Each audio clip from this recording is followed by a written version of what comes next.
There's a new paper out that calls for us to go back to the old way we used to treat diabetes. It's with, surprise, surprise, a low-carb diet.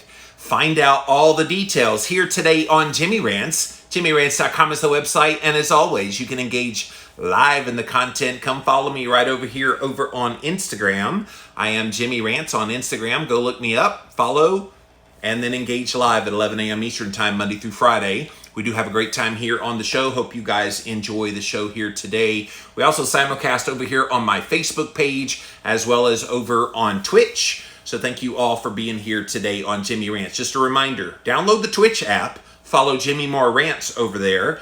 If all hell breaks loose on all these other formats, I will be on Twitch. And so they have not let me down so far. And I get really good engagement over there. If you missed the live, you can watch it on the replay. So be sure to go over here to the Jimmy Rants Instagram page. It'll be on IGTV just as soon as this is over. We also throw it up over on the Twitch page. You can watch the replay there. Also on YouTube, you can access the show there. And by the way, YouTube, this is Wednesday. And on Wednesday, I have a brand new episode of my show, Living La Vida Low Carb Show. Today's guest is the author of this book, Carnivore Cure by Judy Cho. Go check it out, you guys. It's available to watch. As soon as you're done watching the Jimmy Rants here today, you can go watch the video interview I did with Judy over on YouTube. It's also airing on the podcast today, the Living La Vida Low Carb Show. Wherever you listen to podcasts, you can go look that up, llvlc.com. And then finally here with this show, jimmyrants.com is the official website. You can see all the past episodes. Okay, you guys, so today I've got a really cool paper to share with you that looks at how we used to treat type 2 diabetes and even type 1 diabetes. Like before the discovery of insulin back in 1921. So here we are 100 years since we discovered insulin.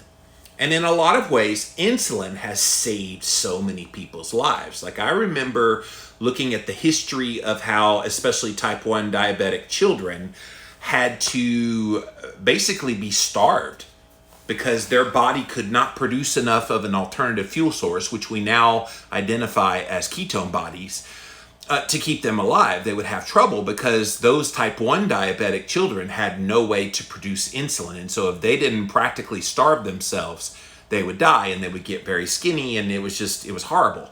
So I don't want to let this Jimmy Rants be, oh my God, how dare we invent insulin? No, insulin was a life-saving miracle when it was discovered.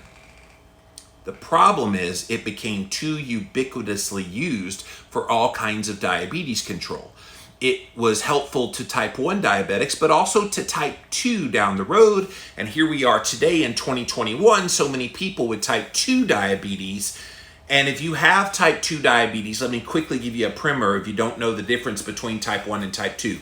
Type 1 diabetes is the autoimmune form of diabetes. Your pancreas basically peters out. You have no beta cell function in your pancreas to create insulin, and so therefore you need to take exogenous sources of insulin for the rest of your life or you will die. That's basically a type 1 diabetic. Type 2 diabetics have impaired function of the insulin from their pancreas because of insulin resistance and repeated damage that has been done to it over the years. And so a type 2 diabetic still makes insulin, just not sufficient enough to deal with the foods that they're eating. So in the second scenario, type 2 diabetics have the ability to make insulin, but just not as much, which then begs the question, what is the insulin actually having to handle? It's having to handle the things that turn glucose in the body. What is the primary thing you eat in your diet that turns to glucose in the body? Carbohydrate, which is why carbohydrate restriction has always long been held to a high standard as the way to control diabetes, type 2 diabetes. And we got away from that.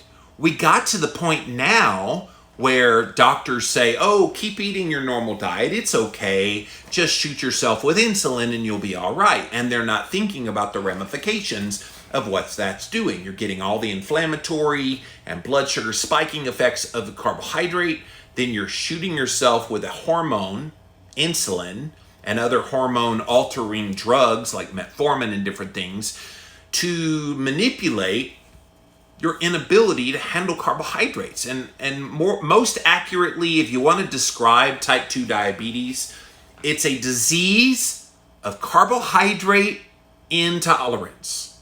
Now, you don't just wake up one day born with carbohydrate intolerance. It's a direct result of year after year after year after year of bombarding your body with refined grains, maybe refried grains as well, but refined grains, refined sugars, refined oils, all of the basic ingredients of the junk food diet that makes up the SAD diet here in America. And that's how you do it. Like, you cut those things out. You just don't have those things in your diet, and you have no need for insulin. So I have a paper today that says just that. It's published in the Journal of Clinical Investigation, came out last week actually. And the researcher, you probably have heard the name before, is Dr. David Ludwig. Very well known. He wrote a book, and I interviewed him on the Living La Vida Low Carb show a few years back. He had a book called Always Hungry. And he was even talking then about the insulin connection and how getting your insulin levels in your body under control will control the hunger. And he's a big low carb advocate, at least scientifically speaking. He has a few little things that I don't agree with. He's a big fiber guy, wants you to eat, a lot of fiber because that's filling. And I say, well, what about fat? And so anyway, we have the discussions. But Dr. Ludwig is amazing. And he's written this wonderful paper that has gotten published, again, in the Journal of Clinical Investigation. It was a part of the review series celebrating the 100th anniversary of the discovery of insulin. All right, so let's read the paper. Carbohydrate restriction used since the 1700s. A lot of times when we talk about low-carb diets, people go back to the 1800s. And even in Keto Clarity, when I was telling some of the history of carbohydrate restriction, I was talking about in the 1800s with William Banting and his use of a low-carb diet to lose weight. He wrote a book called Letter on Corpulence. It became the #1 best-selling diet book, first one ever around the world. And so that's usually where people go back to with a low-carb diet. But Dr. Ludwig and the rest of the researchers said since the 1700s. And it was used to prolong survival in people with diabetes. It fell out of favor after we discovered insulin 100 years ago. Despite costly pharmacological and technological developments in the last few decades, current therapies are simply not enough to achieve optimal outcomes, and most people with diabetes still remain at high risk for micro and macrovascular complications. This is the thing about eat all the carbs you want, just cover it up with insulin. The insulin will deal with the blood sugar. What they're not telling people is it doesn't deal with the ramifications of the inflammation and the blood sugar hyperglycemia going up, and this high amount, big bolus of exogenous insulin that goes in your body. That's not without consequences. And that's what they're talking about here, and they're going to get into here in a minute.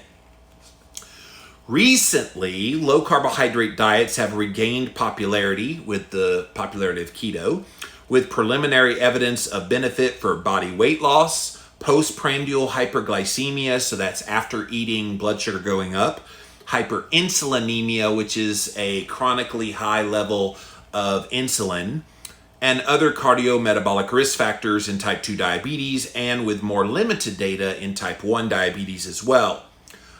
So they call for high quality, long-term trials to assess the safety concerns and to determine whether or not this old dietary approach might help people with diabetes attain clinical targets more effectively and at a lower cost than conventional treatment. See, since I've been online which is 2005. I lost 180 pounds in 2004 on a low-carb diet, came online in 2005.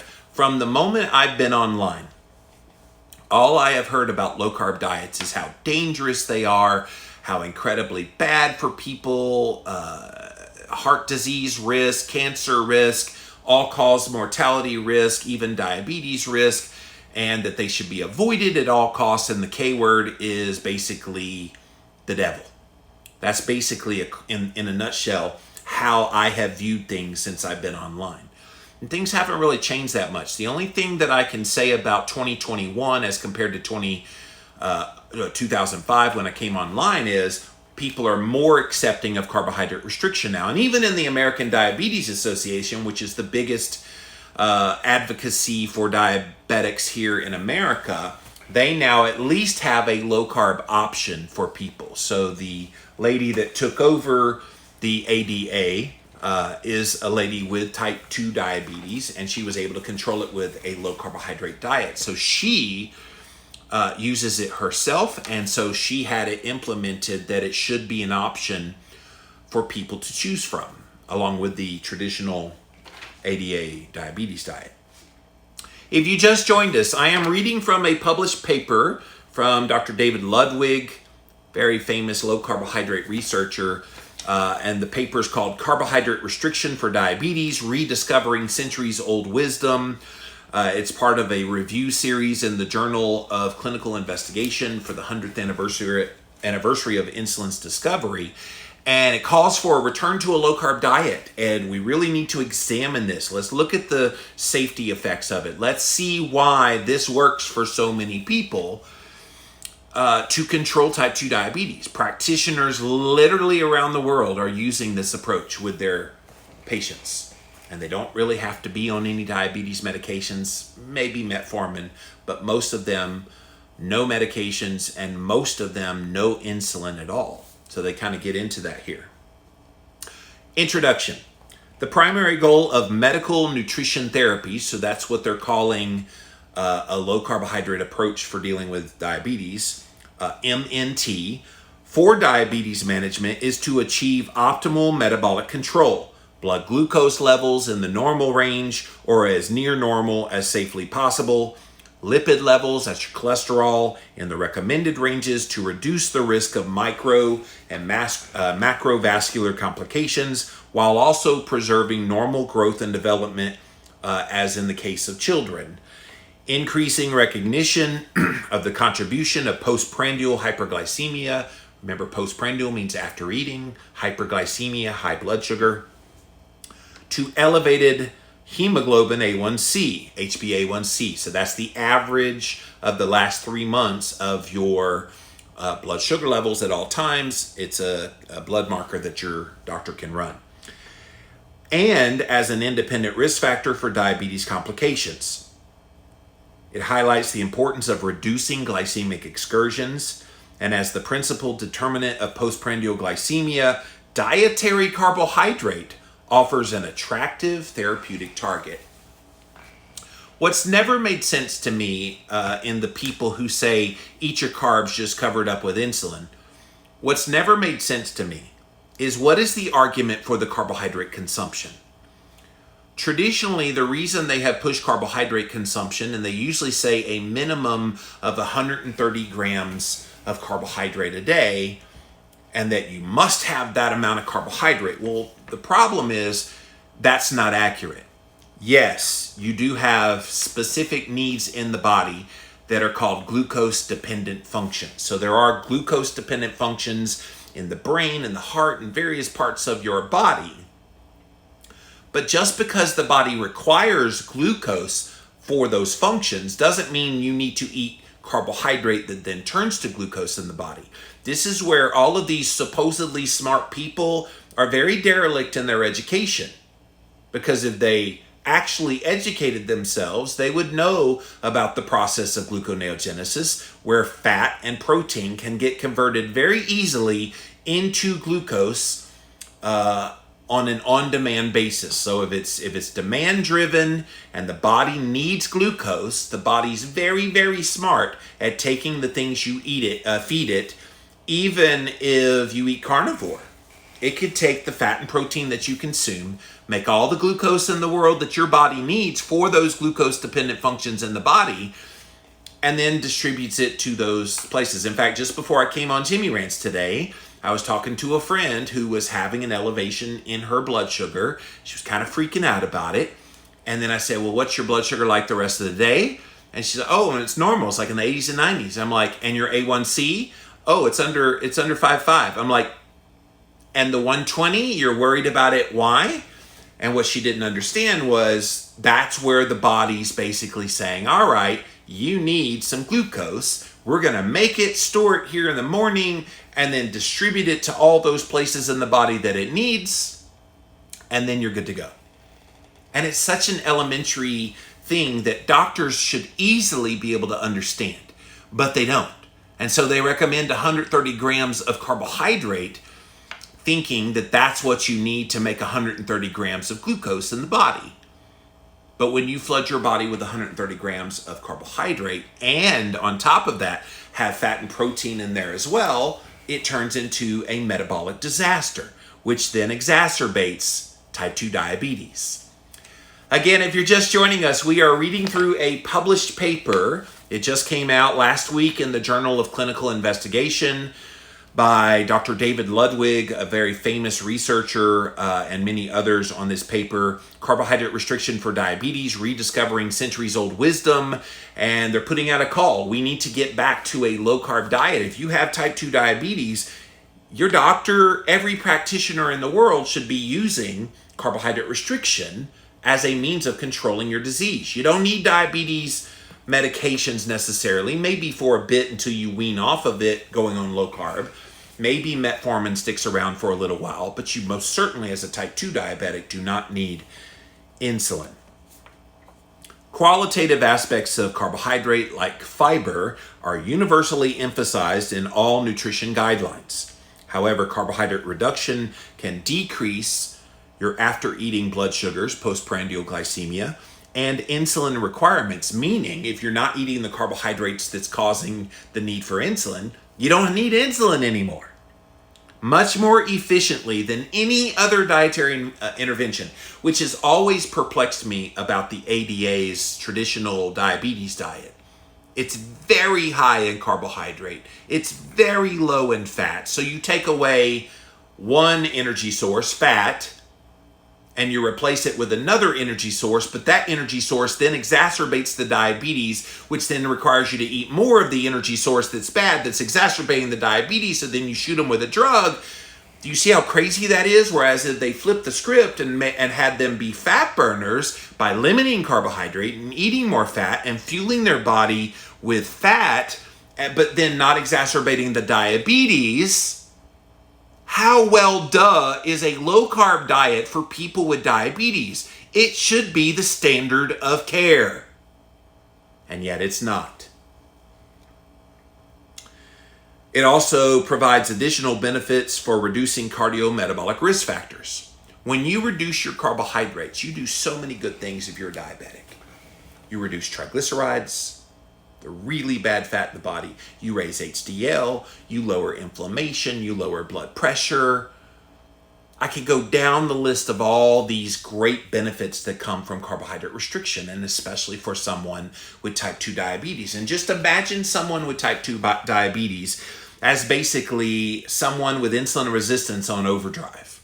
It's gotten so bad for these people with their insulin resistance that it actually manifests physically in their body with the inability to control their blood sugar without some major changes in their diet. And that's where a low-carb diet comes into play.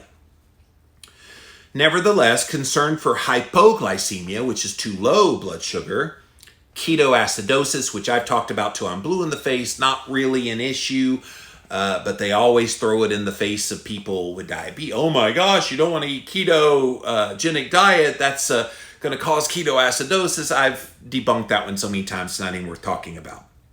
Nutritional insufficiency. They think you don't get enough of the nutrients because you're not eating a whole lot of carbohydrates where they think all the nutrients are, whereas the most nutrient-dense foods in the entire world are animal foods. And yet they don't want to acknowledge the nutrients in there. It's just a blob of protein and fat mess, right? No nutrients in there whatsoever. Yes, I'm feeling a little snarky today because I think about all these people with diabetes that get fed this really bad information all the time. And they're so trusting of it because it seems convincing. But when you break it down, you look at it at its core, these people are being poisoned with the advice they're being given. Eat more carbs, but just cover it up with insulin? Are we serving the patient well there? I don't think so. Poor growth in children, so you can't eat low carb because they won't grow properly. And long-term acceptability has limited the adoption of low carbohydrate diets in people with diabetes. So in this review, we provide a historical overview of medical nutrition therapy, and then we examine research on carbohydrate modified diets with particular emphasis looking at people with type 1 diabetes. Remember, type 1 is the one that has no beta cell function in their pancreas. They can't make insulin, so they kind of have to take insulin. You want to know a telltale sign of why a low carb diet is so needed? Just look at a type 1 diabetic. When they reduce their carbohydrate intake in a type 1 diabetic, yes, they still take a little bit of insulin because there is a bit of blood sugar response even if you only eat fat and protein. So they have to take it. But watch what happens when they eat the so-called healthy carbs. Blood sugar goes up. So why do we think our bodies can handle carbohydrate even as a type 2 diabetic? They don't, is the answer. All right, so let's look at the pre-insulin era and how the history of carbohydrate recommendations for people with diabetes. Before the discovery of insulin, which again, this is the 100th anniversary, 1921 is when insulin was discovered, carbohydrate restriction prolonged the lives of people with diabetes. Back in 1797, Rollo prescribed a diet of moderation consisting largely of meat and fat, based on observations that plant foods were associated with glucosuria, which means a higher level of blood glucose. This prescription was widely adopted and empirically optimized over the next century. While Rollo and others promoted fat intake to mitigate nausea and anorexia, diets were often also high in protein. They generally ate about 3 grams per kilogram of body weight, or the percentage of calories from protein in this diabetes controlled diet was about 43% of what they ate. So they ate a 57% fat diet and a 43% protein diet. Physiological experimentation and clinical experience subsequently led to variations of the carbohydrate restricted diet. In the late 19th century, Catani and Nonin first described the effects of protein intake on your glucose levels and advocated restriction of both carbohydrate and protein. So even then, before they knew about gluconeogenesis, they were discovering, okay, protein in certain amounts can be a little bit problematic for these people that have the higher blood sugar. So with this approach, dietary fat was used to satisfy the energy requirement. And see, here's another thing that's never taught to diabetics.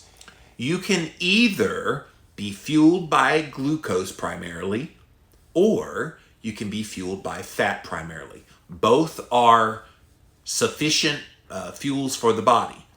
But in a diabetic, when you fuel with the carbohydrate, it comes with all these other ramifications where the blood sugar goes out of control. It makes your insulin have to take drugs and take insulin to deal with it. Whereas if you choose the other side, which is the carbohydrate restricted with higher fat, then the fat becomes a very efficient fuel in the body. That fat gets converted into ketone bodies, which then fuels pretty much every part of your body, allows your blood glucose to come down. It's a much more efficient way for people with diabetes to be eating. And according to a contemporary review, up to about 200 grams per day was considered well tolerated, talking about dietary fat. 200 grams a day. Now remember, 9 calories per gram of fat.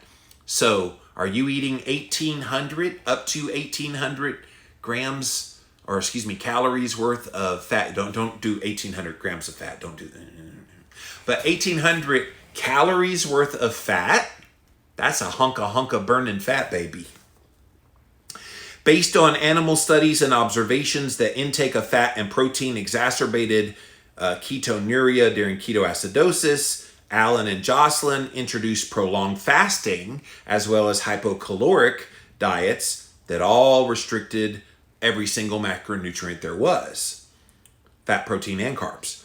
Although effective in treating the ketoacidosis, Allen's prescription amounted to starving them. That produced severe side effects and fatalities. So, to prevent this, Newberg and Marsh developed a brand new diet with exceptionally high fat, 87%, moderate protein, kind of on the lower side of moderate, 8%, and less than 5% carbohydrate. That would prolong the life of the diabetic compared with the contemporary high mortality within the first year of diagnosis of diabetes. Again, that's type 1 diabetes. This is before the invention of insulin. This is how they kept these kids alive, mostly kids. Other clinicians reported success with ostensibly higher carbohydrate diets, such as the rice cure or the oatmeal cure, that still provided lower relative and absolute amounts of glucose and gluconeogenic substrates than were conventionally consumed because of their hypercaloric nature and protein restricted nature and the inclusion of fat. So even though those included carbohydrate, because it was so low in calories, it still was considered a low carb diet. This is why I think some people who eat very low calorie see benefits, even if the preponderance of their diet looks like it's a lot of carbohydrate. It's actually because it's carbohydrate restricted, because they're not eating a lot of total food at all. Aiming to reconcile nutritional controversies, Woodyat explored the contributions of endogenous fuels to metabolism back in the 1920s, demonstrating that patients with diabetes and obesity did very well on a calorie-restricted diet, but those with undernutrition actually lost a lot of lean mass. This catabolic process not only produced ination, but also released large amounts of amino acids from muscle that then fueled gluconeogenesis and ketogenesis, exacerbating all of the processes in the body. So they noticed that, okay, you're not going to feed me enough protein. We're going to make the things that we need from the muscle on your body. So that's what was happening to them. In further experiments, Woodyat, among others, found that both glucosuria and acidosis could be prevented if you only increase the dietary fat to preserve endogenous fat stores, and Wilder noted that a certain degree of ketosis was very well tolerated.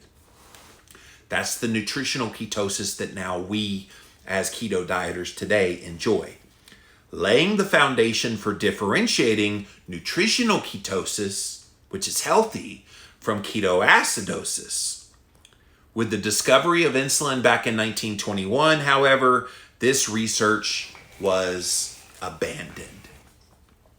So right at the time when we were discovering nutritional ketosis was a thing, and I will tell you from my own research, not only was insulin discovered in 1921, we also discovered what a ketone body was that same year. Same year! And so that's amazing. Like, can you imagine if it was delayed by 15 years before we discovered insulin?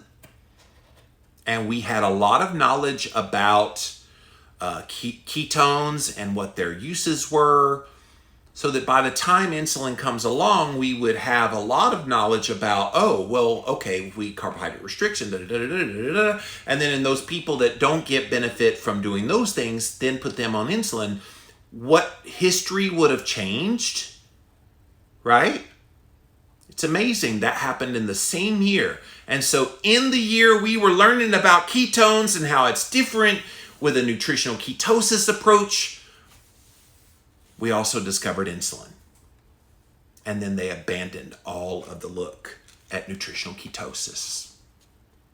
And that's why today we still have it so vilified that ketosis is bad. Ketosis is dangerous. It's a hard metabolic state on the body. It's going to kill people.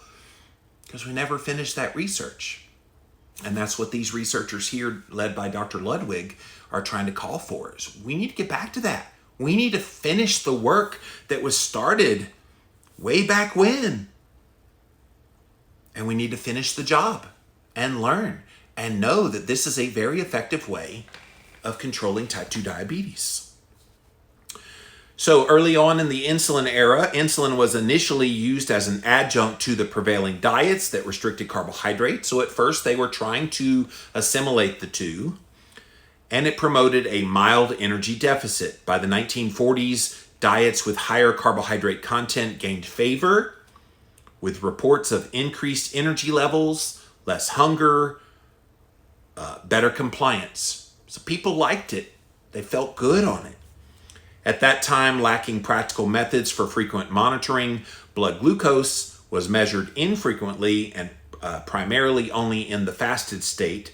Thus, the impact of high-carb diets on insulin needs and thereafter eating blood sugars was mostly unrecognized. Moreover, studies published during this time, such as one by Hemsworth, suggested that there was a benefit of higher carbohydrate consumption for glucose tolerance and insulin sensitivity in people without diabetes, supporting the notion that adding in carbohydrate intake would not increase your insulin requirement. Well, the problem is those people are healthy. Those people probably highly insulin sensitive, so it's probably true they could tolerate more. But diabetes, all bets are off. Diabetes, your pancreas is not creating adequate insulin to deal with your glucose. So your only option is to reduce sources of glucose, which is primarily in the carbohydrate you eat. Possibly owing to a lack of appreciation for the difference between nutritional ketosis and ketoacidosis, and despite earlier findings on this point, many clinicians prioritize reducing ketones over reducing glucose that occurred with a higher carbohydrate diet. That was a big mistake. Moreover, some pediatricians specifically aimed for looking at glucose and making it higher and accepted any degree of hyperglycemia aimed for increasing glucose to reduce the risk of reactions like hypoglycemia. They were more scared of hypoglycemia than they were of anything else. Hypoglycemia. Now, don't get me wrong, hypoglycemia sucks. I've had it. But that wasn't the big issue. And they vilified ketoacidosis, thinking that was going to, oh my God, we got to flush out ketones. Got to make sure they eat enough carbs, not have that K word happen. And we're still there today, by the way, provided that the patient felt well and did not lose weight. One other additional rationale for a higher carbohydrate diet was its effect on lowering your cholesterol levels. By the 1930s, dietary and blood cholesterol had been linked to cardiovascular disease, and whereas the relationship between blood glucose and diabetes complications was not fully accepted until the publication of the Diabetes Control and Complications Trial more than a half century later, focus on diabetes research shifted towards a lower fat, higher carbohydrate diet that then lowered cholesterol. So they made this connection with cholesterol, and that kind of muddied the water as well. More broadly, the notion developed that as glucose levels could be controlled by insulin, the nutritional needs of people with diabetes would mirror those of healthy people, and then subsequent dietary recommendations largely paralleled those of the general population. This is one of the reasons why, like dietary guidelines, like we just had come out, they don't look at it for treating any disease. So someone who's got type 2 diabetes or even any level of insulin resistance is going to look at those guidelines and they're going to say, oh, that's how I'm supposed to eat to be healthy. But that's not how they were formed at all. They were based on someone who's healthy, whereas very few people are actually healthy and can handle the carbohydrate load of that diet. Nevertheless, throughout this period, controversy persisted about the optimal dietary composition. Well, here we are 100 years later. We're still controversially speaking about all this. In 1932, Strauss reported increased glucose and higher insulin requirements on isocaloric high carbohydrate diets versus low carbohydrate diets. The high carb diet was 65% of energy, low carb 9%. Then in the 1960s, Bierman linked higher carbohydrate intake to higher triglyceride levels in diabetics. And we know that. The biggest driver of triglycerides in the body is carbohydrate intake. You lower the carbs, one of the first things that happens, not only does blood sugar, blood pressure, insulin all go down, but so do triglycerides. So higher triglyceride levels are considered a risk factor for lots of vascular issues, even as they question the importance of total cholesterol. So this is back in, when is this? In the 1960s. They were already questioning whether total cholesterol meant anything and that we're actually should be looking at triglycerides. In addition, animal studies suggested unique metabolic benefits that come from carbohydrate restriction. Rodents with experimental diabetes self-selected a low-carb diet, and they spontaneously saw so many good benefits in their health, including weight loss. So that takes us to the ADA diet. The first American Diabetes Association guidelines were issued the year I was born, 1971. And in it, they acknowledged that there are no controlled prospective studies which provide any evidence for choosing the optimal portion of dietary carbohydrate and fat with regard to the long-term complications in any diabetic population. So they got started off on a bad foot. From the very start, they were wrong. And for the most part, they've been wrong until the last couple of years when that new ADA president came in and said, hey guys, low carb, it's legit. Despite these obvious important knowledge gaps, the guidelines suggested that carbohydrate intake should be at 45% of total energy intake based on population norms, or higher appears to be acceptable for most patients with diabetes, while also raising concern for carbohydrate-associated hypertriglyceridemia. With advances in monitoring of glucose during the decade, the 1979 ADA guidelines revised the goals of dietary management from avoiding deleterious metabolic derangements to maintaining a blood glucose as near to normal physiologic range as possible. So they put heavy emphasis on blood sugar normalization as the goal.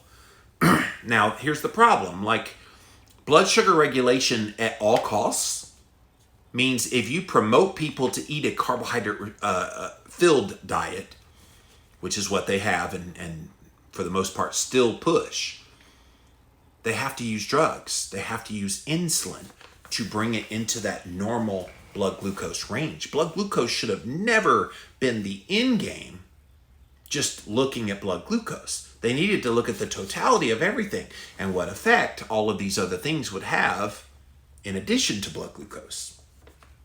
By that time, most public health nutrition experts had come to advocate a low-fat, high-carbohydrate diet for weight control and chronic disease. So this was 1979 when the ADA came out with their guidelines. Well, what happened the very next year was we got the very first dietary guidelines for Americans.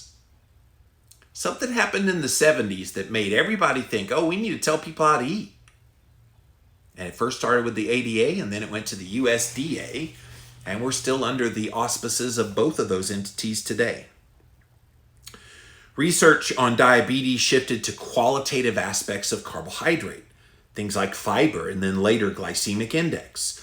High carbohydrate intake, 50 to 60% of energy intake, was the recommendation, not only for the presumed benefits of the high fiber foods, but also to help limit your saturated fat. This is where the vilification of saturated fat rears its ugly head yet again. In the 1986 ADA guidelines, total fat intake was explicitly restricted to no more than 30% of your energy. Carbohydrate intake was liberalized, ideally to aim for 55 to 60% of your total calories. That is insane for someone with type 2 diabetes. In 1993, they showed that intensive dietary management that achieved near normal glycemic control reduces microvascular complications. Intensively treated participants received the MNT that focused on carbohydrate consistency, meaning constantly eating carbs in your diet, and then adjustment of insulin based on that carbohydrate. So you're treating the carbohydrate with the insulin, not your diabetes, the carbohydrate intake. The following year, in 1994, the ADA abandoned specific targets for dietary carbohydrate, recognizing a lack of supporting data for what they shared, and then instead encouraged an individualized approach focused on qualitative dietary aspects. Even so, advice to limit fat intake was still in there. No more than 30% calories, based on the recommendations in what else? The dietary guidelines for Americans. Do you see why those things are so important? People are like, why don't you talk about the dietary guidelines? Nobody follows them. Oh yeah? The ADA does. The ADA made that justification. Well, the general population guidelines are no more than 30% of your calories. And that's where it shows up, is in recommendations like this. You see how it's all interconnected? You see why Jimmy Moore stays so passionate talking about these kinds of things? The glycemic index was first addressed by the ADA in 2002. In 2006, it concluded that the use of a glycemic index may provide a modest benefit beyond consideration of carbohydrate amount alone. The latter report cautioned that foods that contain carbohydrate are important sources of energy and fiber, vitamins, minerals, very important in dietary palatability. Oh, well, we know diabetics can't just live on fat and protein. They need to have carbohydrates to make it interesting. I've never understood that. Well, we need to give diabetics more variety in their diet or they won't stay compliant. All right, but if you're giving something in that variety that's exacerbating the disease, is that actually helping them? I'm going to go with no. They also advised against intakes less than the prevailing recommended daily allowances, at least the 130 grams a day, which is what I talked about a moment ago, while again noting a lack of any diabetes-specific data. The 2014 ADA guidelines stated that there is not an ideal percentage of calories from carbohydrate, protein, and fat for everyone with diabetes. Language that was essentially retained when they updated these guidelines in 2019, with the new acknowledgement that for people with type 2 diabetes or pre-diabetes, low carbohydrate eating plans show potential to improve your blood sugar and your cholesterol levels for up to 1 year. So this is where the new ADA president came in and said, hey, we got to acknowledge low carb diets have veracity, because she herself saw it happen.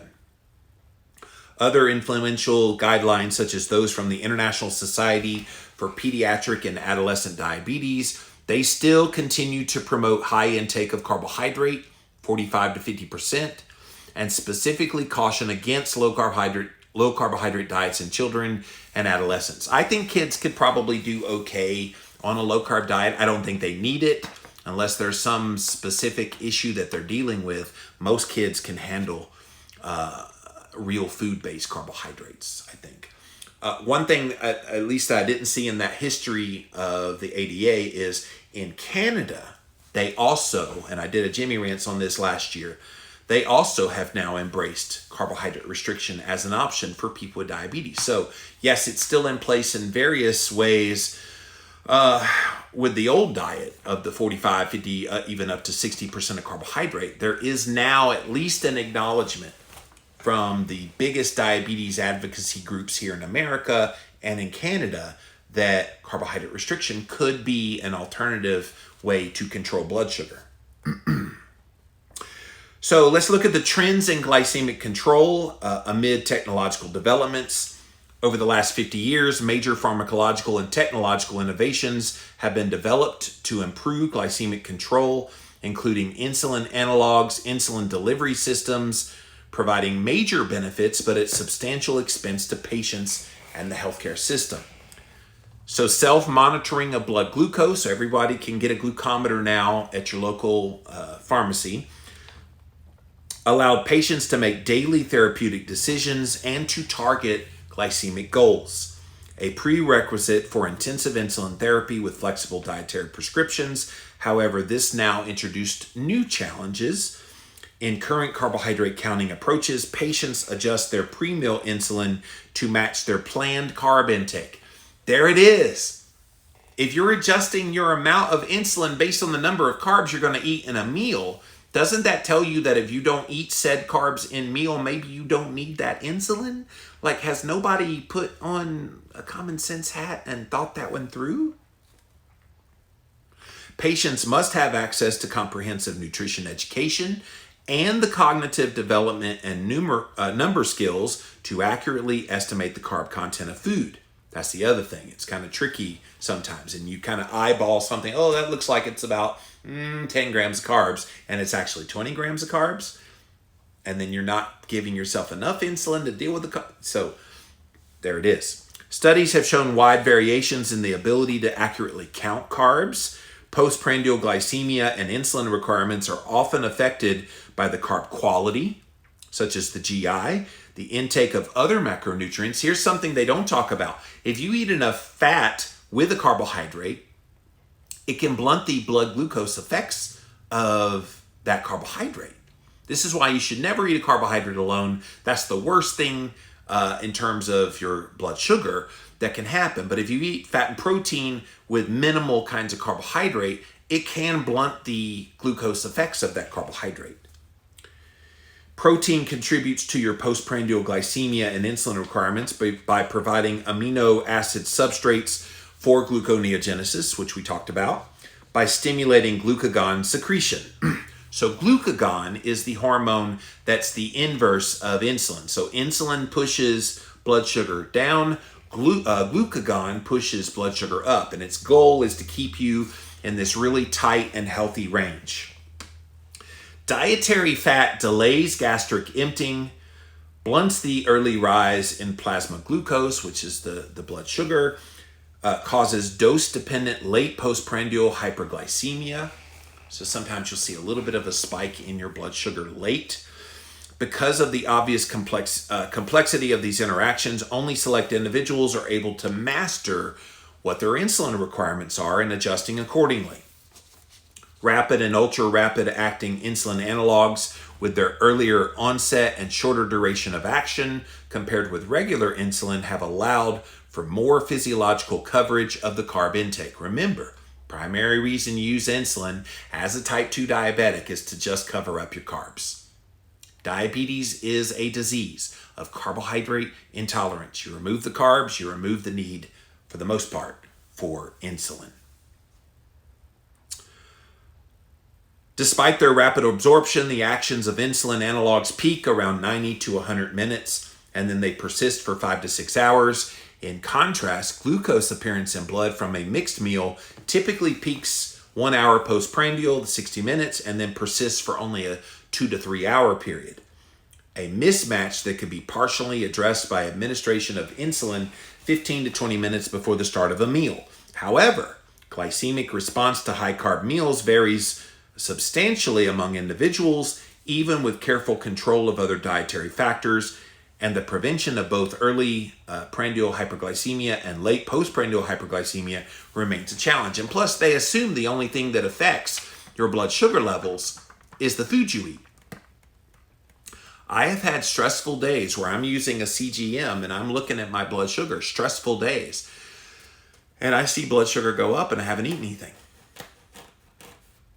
So that's something that they don't take into account as well.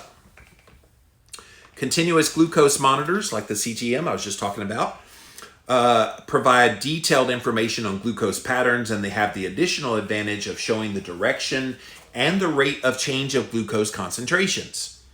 CGM can enable patients to observe how food factors affect their postprandial glucose profiles, allowing them much more precisely matching their insulin delivery to the size and macronutrient content of the meal they eat. Coupling an insulin pump with a CGM, hybrid closed-loop systems automatically modulate this process. However, because of the aforementioned mismatch in carbohydrate absorption and insulin pharmacodynamics, this approach does not eliminate the need for pre-meal bolusing. This is yet another reason carbohydrate restriction is so sorely needed. Look at the mess of trying to figure out all of that. How much of the insulin do I need to take? How long do I need to take it before I start eating? Then once I start eating, what if I get upset and I have something happen and then that affects it? It's just such a complicated thing. Whereas if you simply cut carbs in your diet and replace that carb with fat and protein, seems like it would be an answer. Together, these developments have translated into greater convenience and flexibility for patients. I want to skip forward to revisiting the carb recommendations. So the rationale for this: dietary carbohydrate as the only macronutrient directly digested into glucose is the main determinant of postprandial glycemia and insulin requirements. Did you get that? Carbs are the main reason why we have high blood sugar and why we need insulin. Carbs that you eat. For most processed grains and other foods high in glycemic load, the digestion rate is exceptionally fast, increasing immediate insulin demand and exacerbating the aforementioned mismatch between insulin and glucose.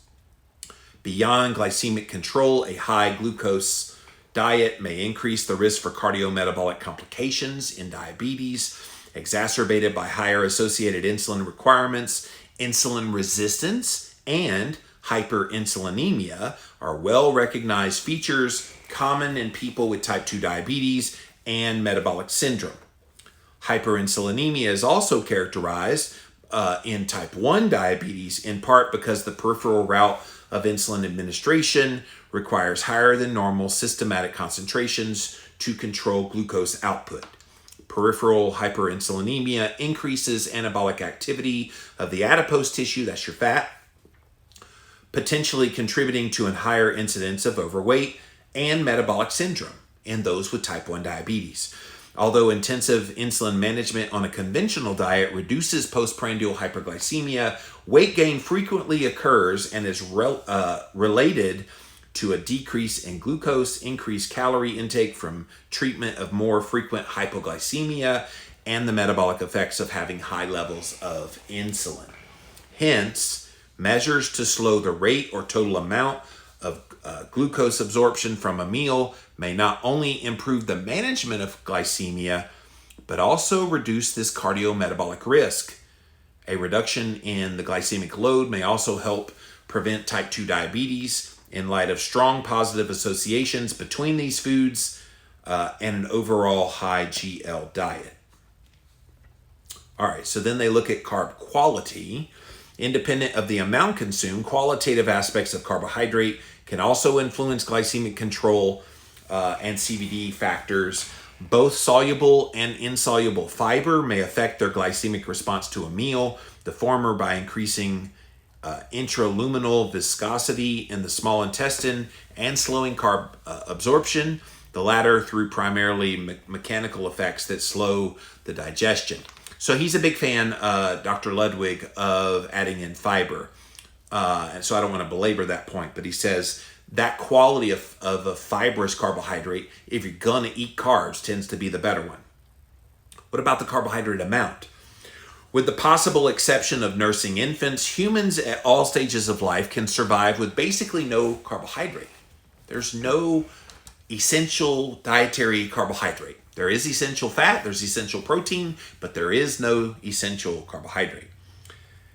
The evidence of this is hunter-gatherer populations living at high latitudes and had little access to plant foods. The only source of carbohydrate other than plant foods was breast milk. Therefore, for the purposes of this review, the question arises, what is the level of carbohydrate intake that is optimal for controlling your blood glucose and preventing diabetes? Diets focused on carbohydrate amount can be characterized with reference to prevailing intakes of higher carbohydrate intake. So anything over 45% of your total energy is considered high carb. Reduced carb is anything under 45%. Reduced carb diets can be further categorized as moderate carb, 26% to 44% of calories, low carb, which is 10% to 25%, or very low carb, under 10%. That latter category is ketogenic. According to the relative or absolute amount of digestible carbohydrate consumed, while these definitions are somewhat arbitrary, the term ketogenic refers to a physiologically distinctive state with a restriction of digestible carbohydrate to a threshold of around 30 to 50 grams a day. Concurrent limitation of protein is also required. The resulting high glucagon to insulin ratio increases ketosis and increases fat burning, producing concentrations of beta-hydroxybutyrate between 0.5 and 5.0. This state of nutritional ketosis contrasts with the uncontrolled ketone production characteristic of diabetic ketoacidosis, which I've talked about many times before. So he goes on to talk about restriction in type 1 diabetes, restriction in type 2 diabetes. I think you guys are pretty adept at that. I want to skip ahead because we're getting really late in the show. He does mention that there are some safety concerns with very low-carb diets for type 1 diabetes, hypoglycemia, so he has different ways to look at that. Ketoacidosis is a concern, and he acquiesces that fear, cardiovascular disease, and growth, especially for children. All of those are he handles in that paper, so definitely go read the full paper, which I'll mention here in a minute, the title again. So let's get to the economic considerations of re-implementing this carbohydrate-restricted diet for diabetes. The total annual economic costs of diabetes in the United States is estimated at $327 billion in 2017, including approximately $15 billion just for insulin. Of major concern is the cost of insulin analogs has increased enormously. Some patients are now paying over $800 a month. By reducing both the need for this expensive, rapid-acting insulin analogs and the total daily insulin dose requirement, a very low-carb diet might sufficiently lower out-of-pocket costs to patients with both kinds of diabetes. If carbohydrate restriction were to help prevent or treat type 2 diabetes, the incidence of which has greatly increased in recent decades, then the medical cost savings would be so much greater. Think about all the costs associated with diabetes, from hospital stays and amputations and just so much involved. I think about all those people that have to shell out that money, and it's sometimes paycheck to paycheck just to pay for the diabetes supplies. And insurance doesn't really help a lot of times, so that's tough. So in their conclusion, reduced carbohydrate diets have been used to treat diabetes for more than a century. After the discovery of, again, 100 years ago, they discovered insulin, high-carb diets became the mainstay for diabetics, not because of demonstrated superiority for long-term consequences and outcomes, but because insulin could help deal with the carbohydrate consumption. I want this to be the take-home today. You're only taking insulin as a type 2 diabetic to deal with your carbohydrate intake. You remove the carbs, you don't need the insulin. Additional impetus for use of high carbohydrate diet in diabetes arose from concern out of ketoacidosis in an area when they did not make the distinction between nutritional ketosis and ketoacidosis. Moreover, the lack of practical methods for frequent blood glucose monitoring delayed recognition of this hyperglycemia. Subsequently, a high-carb, low-fat diet was promoted to reduce cholesterol levels, even as evidence showed that it had no really bearing on that at all. Despite major pharmacological and technological developments, outcomes of the management of type 1 diabetes remain suboptimal, and the prevalence of type 2 diabetes has greatly increased, placing many people at risk. So with new understanding of the importance of controlling this after eating glucose levels, mitigating glycemic variability, taking care of metabolic syndrome, carbohydrate restriction has now gained renewed attention. Preliminary research suggests that this dietary approach might transform clinical management and normalize A1C levels for most people with type 2 diabetes at a very substantially reduced treatment cost. So we need high-quality randomized controlled trials with intensive support for behavior change. These will be needed to address this possibility and assess the long-term safety and sustainability of the diet, with total medical costs of diabetes in the United States reaching $1 billion a day. Let that sink in. The cost of diabetes just in the U.S., if you combine all the costs associated with dealing with diabetes, $1 billion a day. That's a lot of money. This research should be of the highest priority. So again, you guys, this paper published in the Journal of Clinical Investigation here in January 2021. The title of it, Carbohydrate Restriction for Diabetes, Rediscovering Centuries-Old Wisdom, Dr. David Ludwig and other researchers. And at the very end, they gave a thanks to Gary Taubes and Dr. Eric Westman for reviewing the manuscript to make sure all of the historical data on carbohydrate restriction was accurate. But really fascinating, right? Like, think about that, like what I said earlier. Had insulin come along 15 years after we understood nutritional ketosis and the difference with ketoacidosis, maybe we would have had different history. We definitely would have. All right, I want to see what you guys have to say. We're going to come here first to the Instagram page, then over to Facebook, finally over to Twitch. Thank you all for being here today on Jimmy Rants. JimmyRants.com is the website. Val says, I remember hearing that the discoverers also mentioned or meant it to be free to those type 1 diabetics who needed it. Yeah, what happened to that, Val, right? Now we're seeing that it's going to be extremely expensive for just about everybody. Hannah says, I hope papers like this really start to make headway in how people think about nutrition and efficacy, plus the amount of time something has been known since the 1700s should have some weight behind it. Hannah, I'm right there with you. We've known about this forever. Why are we still living and acting like that history doesn't exist? Becky says the body thrives on ketones. It does. It does. Joshua says the reduction in the price of insulin was recently reversed. Yeah. Insulin's going back up again for a lot of people. Cut the carb addiction and work on reversing type 2 diabetes. Oh, certainly. Thank you, Brian. He says you dropped a ton of knowledge today. Yeah, this paper was chock full of so much good stuff. And of course, I live and breathe this stuff. Been talking about carbohydrate restriction for a variety of reasons since 2005. So when I saw this paper and like the historical concept of how we got to where we are now, it makes so much sense of we need to get back to what was working before. It wasn't broke then. For most people, it was working really well. All right, thank you, Instagram. Let's pop over here now to Facebook, and then we'll come over to Twitch. What's up, Facebook?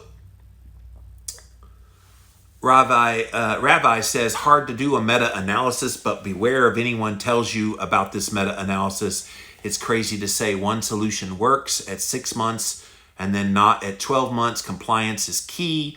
Also, the data used for this analysis not consistent, and why a drug was included in comparison. Okay, so then he lists this BMJ article. All right, well, thank you for that, my friend. Confusion seems to be what anti-low-carb diet proponents want more than real data. Food addiction is where the problem is, and remote patient monitoring and cognitive behavioral therapy is the real key in improving compliance. I agree with you. Diabetics definitely need information that is not confusing and crystal clear. And unfortunately, I think you're right. They have confused diabetics so much that they've convinced them that they need carbohydrates. And then, oh yeah, by the way, since you're eating those carbs, we're going to give you this insulin as well.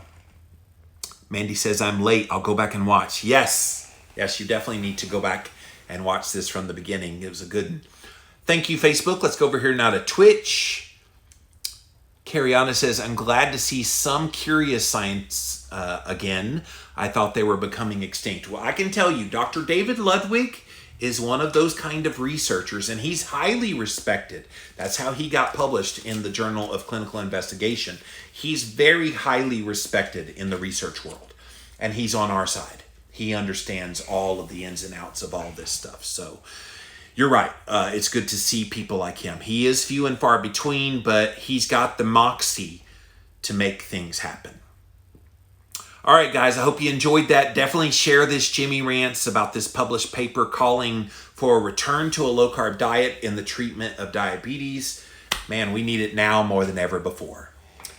And that's it for this episode of Jimmy Rants. JimmyRants.com is the website. And as always, you can engage live in the content. Come follow me right here over on Instagram.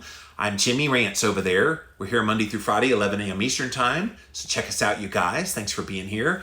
We also simulcast on my Facebook page as well as over on Twitch. Just a reminder, download the Twitch app, follow Jimmy Moore Rants. If you missed the live, you can watch it on the replay right here on the Jimmy Rants Instagram page. IGTV is where you can find it. I usually post a little short 15-minute clip over on my Livin' Low Carb Man page, but right here is where you get the full, complete episode every single day. So come to Jimmy Rants over on Instagram. We also have the replay over on Twitch as well as on YouTube, which a reminder, today is Livin' La Vida Low Carb Show Day over on YouTube. Go watch my interview with Judy Cho. She wrote this book, Carnivore Cure, and we had a delightful conversation. If you'd rather listen to the podcast, you can listen in wherever you listen to podcasts, the Livin' La Vida Low Carb Show, LLVLC.com. And then finally go to JimmyRants.com, the official website for this show, to see all the past episodes. So guys, coming up tomorrow, I've got a great show about manipulation and the psychology behind it. Mass manipulation of people, individual manipulation, and then how you can recognize it and then what you do about it once you see you're being manipulated. So stay tuned for that. We'll be back tomorrow at 11 a.m. We'll see you then.